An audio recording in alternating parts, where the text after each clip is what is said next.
The war between the M23 and the Democratic Republic of Congo dates back from the ancient times, and with this video we want to analyze some of the things that have led to this war and some of the destructions that have caused a lot of people to be displaced from their homes, and why the Rwandan government is accused of being the sole sponsors of this M23 movement. And remember, this M23 movement is actually formed because they want to protect the rights of the Tutsi people who actually migrated to the Democratic Republic of Congo during the colonial period. In this video, we want to see some of the instances and also some of the things that have actually led to this war that has been ongoing each and every time. We have seen recently whereby this M23 movement have rose against the powers that the Democratic Republic of Congo government is doing to actually make sure that this M23 movement is out of the country. But the M23 movement have decided that they are not going to get out of their land because they know that their land is very much wealthy. And many international nations like the Western countries mostly believe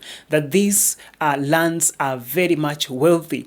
There exist some of the minerals which have been found in this particular place, like the uranium, and these minerals are very much helpful to some of these nations, the Western countries, which have a lot of interest in the eastern parts of Congo. This city of Goma has been captured by the M23, and this movement is saying that they can never get out of this land, and they are saying that whatever thing that may come, they are ready to defend their lands. So let me know in the comment section, what do you think about this M23 movement? Are they right when they say that they claim their lands and they're not going to get out of these lands? Why is it that the Congo government wants these people out of their land? Because these people have stayed in their lands in the eastern parts of Congo for a long time until these are their ancestral lands, and they cannot get out of their ancestral lands because they have stayed there for a long time. And why is it that the Rwandan government is being accused to be very much involved in protecting the M23 movement? These are some of the questions that most people are asking themselves, but on this video we're going to discuss some of the things, a lot of things about this M23 movement and also the Democratic Republic of Congo, and why the Democratic Republic of Congo is so eager and is so powerful in making sure that they protect the lands of that belong to the government. And why is it that this government is trying to displace its own people? Because this M23 movement, which is mostly formed by the Tutsi people, they belong to the land of Congo. They are staying in their government.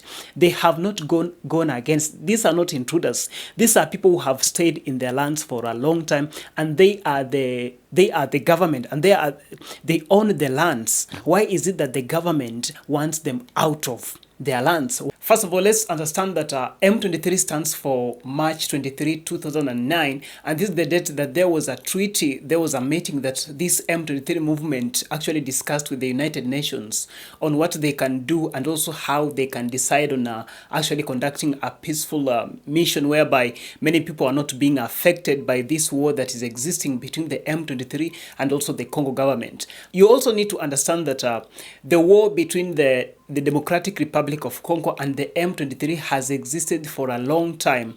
And also during the colonial period, you'll come to understand that during the divisions of these borders between the Rwandan government and also the Congo government, during those divisions, there were no a rule or regulation whereby a certain community was to be placed on the other side, or maybe like the Tutsi people who are occupying the Rwandan side, and also there were those people who are occupying the Congo side. So during that division, there was no a set of regulations whereby a certain community should be placed in one location, such that the Tutsi people will just occupy the Rwandan part and not the Congo part. So that's also a problem whereby during that division, some of the Tutsi people were found on the Congo side, and they occupied these eastern parts of Congo, and they have stayed there for a long time, and this is actually their ancestral places, and they can never get out of these places. So actually it was during this colonial period, and also during the war between the Tutsi and the Hutu that happened in Rwanda, displaced some of the people, and also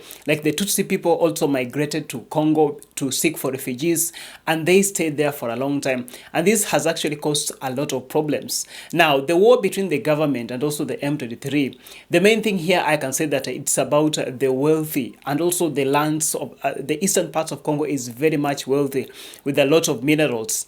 The reason why the Rwandan government is supporting the M23 movement is because The Tutsi people are originally from Rwanda. And these Tutsi people have occupied the eastern parts of Congo until they have formed this M23 movement. And this M23 movement is against all of the things that is happening in the Democratic Republic of Congo government. And they are against some of the things that are affecting them. And they have occupied their lands for a long time. And that's why the Rwandan government is also doing every way possible to see that these Tutsi people, who are their people, are safe in the hands of the Democratic Republic of Congo. That's why the Rwandan government is very much involved in this M23 movement. Although the president of Rwanda has actually said that he's not in any way supporting this M23 movement. But there's the reality. The Rwandan government cannot go against its people who have formed the M23 movement to fight for their rights. And that's how it is.